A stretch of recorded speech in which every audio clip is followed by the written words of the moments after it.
Узия хааны нас барсан жил би эзнийг сентийн дээр өргөмжлөгдөн дээдлэгдэн заларч түүний нөмөргийн хор маань сүмийг дүргэж байхыг харлаа.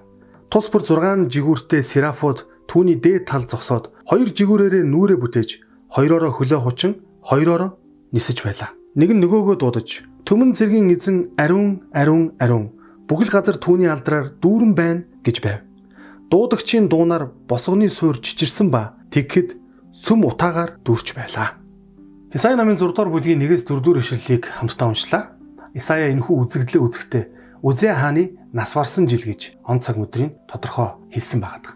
Хэрэв хуучин гэрэг судлаад үзэх юм бол Узия хаан маань 52 жил хаанчилсан байдаг. Бусад хаадуудтай харьцуулах юм бол Узия хаан маань харьцангуй бурхантай ойрхон сүнслэг хаан байсан бөгөөд түүний амьдралыг бурхан гайхалтай ивэж уртнаас болон олон жилийг бурханы ард түмнийг хаанчилж удирдах энэ боломжийг өгч түүн зөвшөөрсөн байна. Бид энэхүү түүхээс хамгийн түрүүний ойлгож харж болох зүйл юу гэхээр Исая бурханыг харсан гэдэг ойлголт. Бурханыг харна гэдэг нь өөрөө ямар гайхалтай хувь зохиол, хувь тавилан бэ? Хуучин гэрээ болон шинэ гэрээн дээр бурханыг хүчрхэг оршихуйг харсан тэдгэр хүмүүсийн түүх байдаг. Тэгтээ цөөхөн л дөө. Мөн бурханы тэнгэр элч нарыг харж тэгээд үхэтхийн унсна гэж Библийн хид хідэн түүхтэр гардаг шүү дээ. Бурханы тэнгэр элчийг хараад үхэтхийн унж айж имэж балмагдсан тэрхүү хүмүүс бурханыг харах үед юутай сүр жавхлантай, яруу алдартай, гайхамшигтай байх бол гэдэг ийм асуулт гарч ирж байгаа. Яг л үүнтэй адилхан Исая бурханыг хараад үнэхээр уулга алдаж тэгэд өөрийнхөө харсан зүйлийг энд дүрслэн бичсэн байна. Бурханыг харна гэдэг бол бурхан дээр ирж байгаа хүний хувьд, бурханыг хүлээж авч байгаа хүний хувьд хамгийн түрүүнд хийх ёстой авралын ихний алхам. Бурханд итгэх итгэлийн анхны үндэс буюу суурь бол бурханыг олж харах юм. Өнөөдөр бид нэр бурханыг яаж харах юм бэ гэж Библиэнээс асууж магадгүй. Тэгэхээр бид бурханыг өнөөдөр Библиэс олж харж болно. Бид бурханыг бурханлаг амьдарч байгаа хүмүүсийн амьдралаас, тэдний үйлсээс бид харж болно. Библиэлд маш олон хүмүүс бурханыг харснаар тэдний амьдрал өөрчлөгдсөн түүх жишээ гардаг. Тэгэхээр Есүс хүртэл өөрөө хэлэхдээ Иохан номын 3:14 дэх ишлэлдэр Мойсе цөлд тэр могоог өргөсөн шиг хүний хүүч бас өргөгдөх ёстой гэсэн байна. Тэгэхээр Мойсе цөлд хүрэл могоо өргөж тэгээд тэрхүү могоог харсан хүмүүс могоод хатгуулсан хорноосоо эдгэрч ам орж исэн шиг Есүсийг өргөгдөхөд түүнийг харсан хүмүүр мөнхийн амьтаа болно гэж Иохан номын 3:15-16 дахь ишлэл үргэлжилдэг.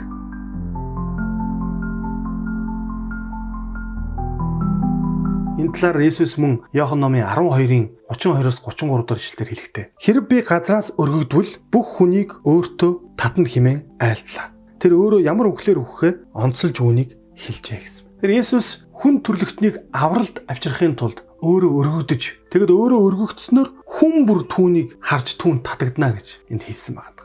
Хэрвээ Исая номын 6 дугаар бүлгийн 1-р ишлэлийг харах юм бол Узия хааны нас барсан жил гэж хэлсэн байна. Узия хаан бол маш сайн хаан байсан. Сүнслэг хаан байсан.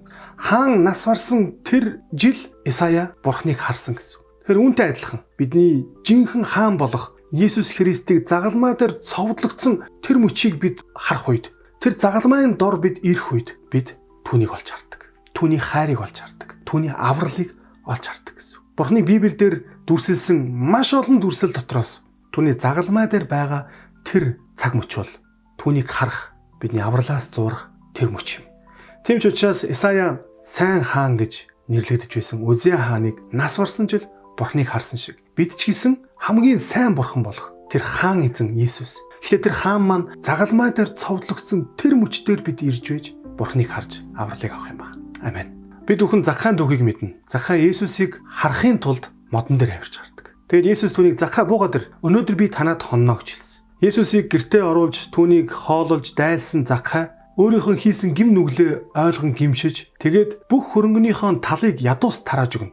Мөн дээрэс нь хэрвээ би бусдаас лөөвөрдөж илүүг авсан бол түүнийг нь 4 дахин нугалж төлөх болно гэж хэлсэн ба. Тэр үед Есүс юу гэж хэлсэн бэхээр энэ айлд аврал ирлээ гэж хэлсэн. Закхайн хувьд бурхны авралд багтах буюу мөн хамийг хүлээж авах түүний хамгийн ихний алхам юу байсан бэхээр Есүсийг харах байсан. Тэгэхээр Исая номын 6 дугаар бүлгийн 1-4 дугаар ишлэлийг харах юм бол Исая бурхныг харсан баг. Исая бурхныг харсан гэдэг нь түүний би таны төлөө явъя гэж шийдвэр гаргасан алхмын тэрхүү шийдвэрийн хамгийн чухал суурь нь байсан. Бид аврагчийг харах ёстой.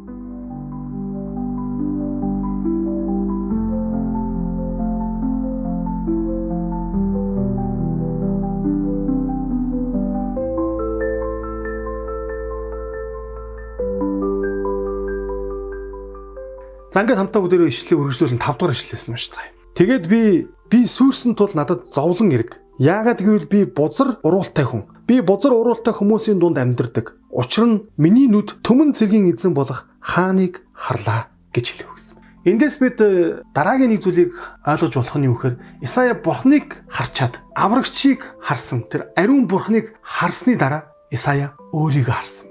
Өөрийгөө хараад тэгээд яасан бэхээр өөрийгөө гим нүгэлтэй гэдгийг мэдэрсэн. Бид ямар үед өөрсдийгөө гим буруутайг ойлгодог вэ гэхээр Бурхны сайн сайхныг олж харсан үедээ түүнтэй өөрийгөө харьцуулж гим буруутай гэдгийг олж хардаг. Яг л үүнтэй адилхан. Муу мухай зүйл ямар үед муу мухай нь мэдэгдэг вэ гэхээр сайн сайхан зүйлтэй жишжвэж л муу мухай нь танигдаж илчлэгддэг шүү дээ. Бид зөвхөн Есүсийг хамгийн түрүүнд түүний сайн сайхныг, Бурхны сайн сайхныг төрүүлж харж байж жинхнээсээ бид өөрсдийнхөө гим нүглийг, гим буруутай гэдгээ олж харах юм. Бид эхлээд Бурхныг харах ёстой. Тэгээд түүний дараа бид өөрсдийнхөө гим нүглийг харах ёстой. Хэрвээ та Бурхныг тод томруунаар хараагүй ээжиж, Бурхныг амьдралдаа тод томруунаар дүрсэлж, харж Бурхантай уулзаагүй ээжиж, өөрийгөө түрүүнд харж, өөрийгөө гим нүгэлтэй гэж бодож явбал энэ жинхэнэ гимшил биш юм.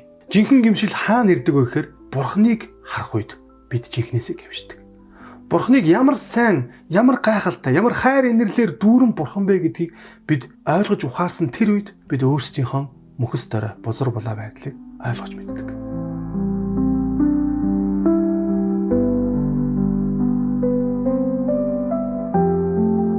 Энд Исая өөрийгөө юу гэж хэлсэн бэхээр би бол сүрсэн гэж хэлсэн. Илч Петр Есүсийг хараад түүний завин дээр зогсож байсан Есүсийг хараад тэгээд өөрийгөө эзэн минь би нүгэлтэй. Та надтай хамт энэ завин дээр байх нь миний хувьд зогсгүй гэж хэлсэн байдаг. Яг л үүнтэй адилхан хариу үйлдэлийг Исая харуулсан баг. Бурхан минь та ямар ариун юм бэ? Та ямар агуу сүр жавхлантай юм бэ? Гэтэл би бол нүгэлтэн. Би сүрсэн. Надад зовлон л ирэх ёстой гэж өөрийгөө нүгэлтэн гэдэг үг амьширсан. Тэгээ энэ маш онцгой нэг зүйлийг хэлсэн. Би бузар уруултай хүн. Би бузар уруултай хүмүүсийн дунд амьдардаг гэж хэлсэн баг. Ягаад Исая энд өөрийгөө нүгэлтэй гэж хэлээд тэгээд уруул гэж энд дурдсан юм бол. Аливаа хүний амнаас гарч байгаа үгс нь зүрхнээс гардыймаа гэж Иесус өөрөө маш тодорхой хэлсэн байдаг. Матай 12:34. Хорт могоон удмаа та нар өөдгүй хорон атлаа сайныг ярьж яаж чадна вэ? Учир нь зүрхний бэлхлаас ам ярьдаг. За мөн Лук номын 6:45-ыг хамтдаа уншицгаая. Сайн хүн зүрхнийхээ үнэт баялгаас сайныг гаргадаг. Харин муу нэгэн хорон муу баялгаасаа мууг гаргадаг аж. Учир нь зүрх нь юугаар дүүрснийг ам нь ярьдаг гэсэн. Тэгэхээр хүний зүрх сэтгэл юугаар дүүрнэ түүнийг нь ам нь ярьж идэг гэж. Исая өөрийгөө би бузар уруултай хүн гэж хэлсэн нь би энэ бузар уруулаас бузар үг унгадаг буюу бузар зүрхнээс минь бүх миний гим нүглийн үндэс ихтэй юм а гэдгийг энд хэлсэн байна. Бидний зүрх сэтгэл бол бузар муугаар дүүрнэ. Есүс зүрх нь аллах, хүчирхийлэл, завхаарл, гүтгэлэг хийгээд хорон муу муухагаар дүүрэн байдаг гэж бас хэлсэн байдаг шүү дээ. Исая өөрийгөө гим нүгэлтэй гэдгээ хүлээмжшэрсэн байна. Эндээс бид бүхэн юуг ойлгож болох вэ гэхээр Исая Бурхныг эхэлж хараад тэгээд дараа нь өөрийгөө харсны дараа Исая өөрийгөө гимтэй гэдгийг хүлээмжшэрсэн. Би гимтэй гэдгийг хүлээмжшэрсэн. Яг энэ үйл явдлын дараа Исая номын 6 дугаар бүлгийн 6 дугаар ишлэлийг унших юм бол маш хайчралтай зүйл болсон байна. Тэгэхэд Серафодын нэг нь тахилын ширээнээс чимхүүрээр авсан шатаж байгаа нүүрс гартаа барин над руу нисэж ирэв. Тэгээд тэр миний аманд хүргэж харагт тун. Энэ чиний аманд хүрснээр чиний бузар булаа авч хаягдаж чиний нүгэл уучлагдлаа гэвэ гэсэн. Исая гим нүгэлдээ гимшиж өөрийгөө гимтэй гэмээр хүлээн зөвшөөрөн гим нүгэлдээ харуулсах үед Бурхан тэр даруй түүний залбиралд хариулж тэгээд түүн рүү Серафыг илгээсэн байна.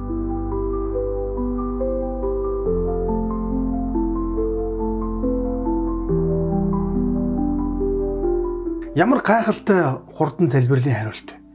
Ямар гайхалтай уучлал гэхээр ийм хурдан ирд юм бэ? Бид нар заримдаа Бурхан биднийг уучлсан болов. Бурхан миний залбирлыг сонсож, миний гим нүглийг уучлж, цэвэрлэж, намайг Бурхан гим нүглээс минь салгасан болов хэмээн залбирсны дараа хүртэл эргэлздэг шүү дээ. Тэгвэл танд Исаягийн энэхүү түүх урам зориг өгөх болтугай. Та Бурханы нэрийг дуудан түүний өмнө чин сэтгэлсээ гимших үед гимдээ харуулсан, гимээ хүлээн зөвшөөрч тэгээд Бурханы тэр ариун байдлын өмнө өөрийгөө мөхөс дорой гэдэг хүлээмжшэрх үед Бурхан танд уучлалыг тэр даруй өгдөг. Давид хаан Бурханы өмнө гим нүгэл үлдэж завхаарсан шүү дээ. Тэгээд тэр үед Бурхан түүнд уучлалыг ямар хурдан өгсөн бэ гэдгийг бүгдээрээ бас нэгэн ишлэлээс харцгаая. 2 дугаар Самуэль 12:13. Тэгэхэд Давид Натанд би эзний эсрэг нүгэл үйлдэв гэв. Натан Давидэд эзэн мөн чиний нүглийг зайлуулсан чи өгөхгүй гэвэ. Давид хаан эзэнний өмнө гим нүгэл үйлдсэн гэдэг хүлээн зөвшөөрч гимдээ гимших үед Натан тэр даруй хариуд нь эзэн мөн чамайг нүглий чинь уучлалцсан чи өгөхгүй гэж шууд хариулсан баг.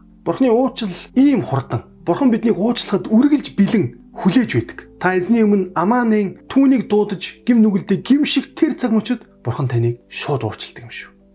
5 дугаар ишлэлдэр Исая Бурхны өмнө гимшсэн, 6 дугаар ишлэлдэр Бурхан Серафиг илгээж, 7 дугаар ишлэлдэр уучлалаа хэмээлсэн баг. Энэ 3 ишлэлийн хамгийн эхний үг, хамгийн төгсгөлийн үгийг товчлоод унших юм бол 5 дугаар ишлэл эхлэхдээ тэгээд би харин 7 дугаар ишлэл дуусахдаа уучлагдлаа гэвэ гэж дууссан.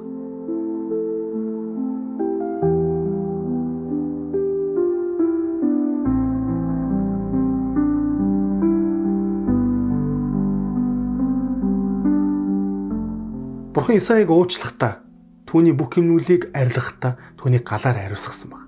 Өвдөлтгүй төрөлт гэж байхгүй шүү дээ. Өвдөлт байхгүйгээр шинэ бүтээл төрнө гэж байхгүй. Тэнд заавал тодорхой хэмжээний нулимс, өвдөлт, зовир, шанал байж л таар. Үүнтэй адилхан бидний амьдралд Бурхан биднийг өөрчилж, шинчилж, биднийг уучлж, биднийг өөрийн үнэн зөвийн замаар алхуулах үед бидний амьдралд заримдаа галаар ариусгах, шатах, түлэгдэх тийм өдрүүд байдаг. Гэхдээ бид эцсийн зорилго нь тэнд шинэ бүтээл болж, эцсийн зорилго нь тэнд төрөх өвдөлт дуусч шинэ бүтээл төрнө гэдгийг бид нар хэзээч мартаж болохгүй. Сераф түүн дээр шатаж байгаа нүүрсийг авчирсныг санаж байгаа. Хин нэг нь тань дээр шатаж байгаа гал нүүрс таны ам руу ойртуулахад та зүгтах уу эсвэл амаа ойртуулж хүлээж авах. Энэ бас л бодож үзэх зүйл шүү дээ. Исаягийн хувьд түүнийг хүлээж авсан. Тэр уучлалыг хүлээж авсан Исая зөвхөн Бурхны уучлалыг хүлээж аваад зогсохгүй тэр мөчид түүний зүрх сэтгэл нээгдсэн баг.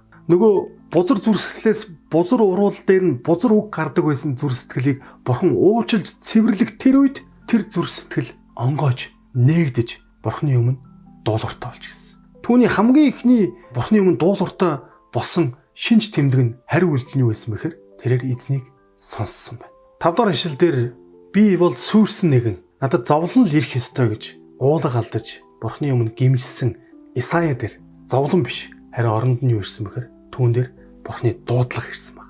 Бурхан түүнийг дуудсан. Бурхан түүнийг дуудаж байгаа тэр дуу хоолойг Исая сонссон гэсэн үг. Амен.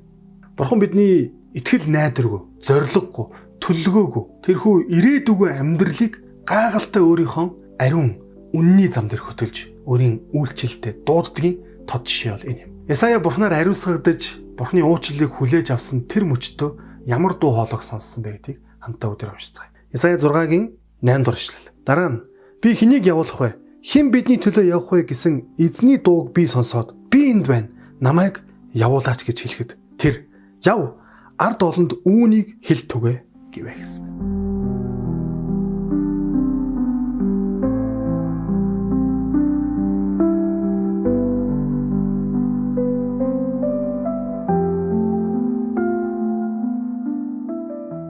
Та бүхэн анзаарж байгаа бол Бурхан Исаягийн амийг ашиглахыг хүссэн. Саяхан хэдийн ишлэлийн өмнө Исая өөрийгөө би бол бузар уруултай хүн гэж хэлжсэн шүү дээ. Гэтэл Бурхан өөрийнх нь ариусгаж, өөрчилж, шинчилж, мөн уучлсан тэр нэгэндээ түүний аманд цоо шин мэдээг, сайн мэдээг аманд нь байлгаад тэгээд илгээсэн баг. Тэгэхээр энэ түүхээс бид маш чухал нэг зүйлийг ойлгож болох нь юу гэхээр бид явах ёстой. Бурханы даалгаврыг, тушаалыг биелүүлэхийн тулд бид явах ёстой. Гэхдээ бид явхаас өмнө эхлээд эзэн дээрээ заавал өөрсдөө ирсэн байх ёстой шүү дээ. Эзэн дээр ирэлгүйгээр яаж түүний төлөө явах вэ? Өнөөдөр та өөрөөсөө асуугач. Та эзэн дээр үнэхээр ирсэн үү? Исаягийн жишээг харах юм бол Исая эзэн дээр ирэхийн тулд хэд хэдэн алхмыг хийсэн баг. Тэр эхлээд эзнийг харсан. Эзнийг олж харсан учраас тэр мөчөд тэрээр өөрийгөө гим нүгэлтэй гэдгээ хүлээн зөвшөөрсөн. Яг л загалмаа дээр Есүсийн хажууд цовдлогдсон тэр нэгэн Есүсийг хараад тэгээд түүнийг хүлээн зөвшөөрч би бол энэ шийтгэлийг, энэ үглийг амсах ёстой нэгэн. Харин та бол Бурхны ариун нэгэн байна. Та намайг авралдаа санаарай. Намайг авралдаа багтаагаарай гэж хэлсэн. Тэр үед Есүс юу гэж хэлсэн бэхээр өнөөдөр би чамд хэлье. Чи мөнхийн улсад надтай хамт явах болно гэж хэлсэн. Бурхан түүнийг тэр даруй бас уучлсан. Загалмаа дээр тэр даруй түүний залбиралд Бурхан хариулсан байдаг шүү дээ. Тэгэхээр Исая Бурханыг харсан, тэгээд түүнийхээ дараа өөрийгөө харж гим нүгэлтэй гэдгээ ойлгосон. Бурханы өмнө гимшсэн баг. Бурханы өмнө гимших тэр үед Бурханаас юу ирсэн бэхээр уучлал ирсэн. Бурханаас уучлал мөн ариусгал ирэх үед Исаягийн зүрх сэтгэл нээгдэж, цэвэрлэгдэж түүний чих онгоос. Ингээд тэрээр зүрх сэтгэлдээ Бурхан түүнийг дуудаж байгааг сонссон багт. Мэдээж төгсгөлд нь би явъя. Намайг илгээ гэж. Намайг явуулаач гэж Исая Бурханд хандаж хэлсэн. Сайн мэдээний энэхүү агуу ажил болох Бурханы мэдээг бүх үндэстэн түгэх, гурван тэнгэр элчийн мэдээг бүх үндэстэн түгэх энэ агуу үүрэг даалгавар бид бүгдээрээ үүний төлөө явах ёстой. Бид явах шийдвэрийг гаргах ёстой. Гэхдээ энэ бүхнээс төрүүлээд бидний амьдралдаа гаргах хамгийн чухал шийдвэр бол бид эхлээд Иесус дээр ирэх юм. Матай номын 11-ийн 28 дугаар ишлэлээр хэлэхдээ эцэж туйлдсан хүнд дарамт үүрсэн хүмүүсээ бүгд над руу ир. Би та нарыг амраая гэж хэлсэн баг. Тэр биднийг өөрт нь эхлээд ир гэж хэлдэг. Тийм учраас бид би явъя гэж, би явна гэж шийдвэр гаргахын өмнө эхлээд би эзэн дээр очно гэдэг шийдвэрийг хамгийн түрүүнд гаргах хэрэгтэй. Та Бурханы төлөө явахыг хүсэж байгаа бол эхлээд өөрөө Бурхан дээр очих шийдвэрийг эхлээд гаргаач.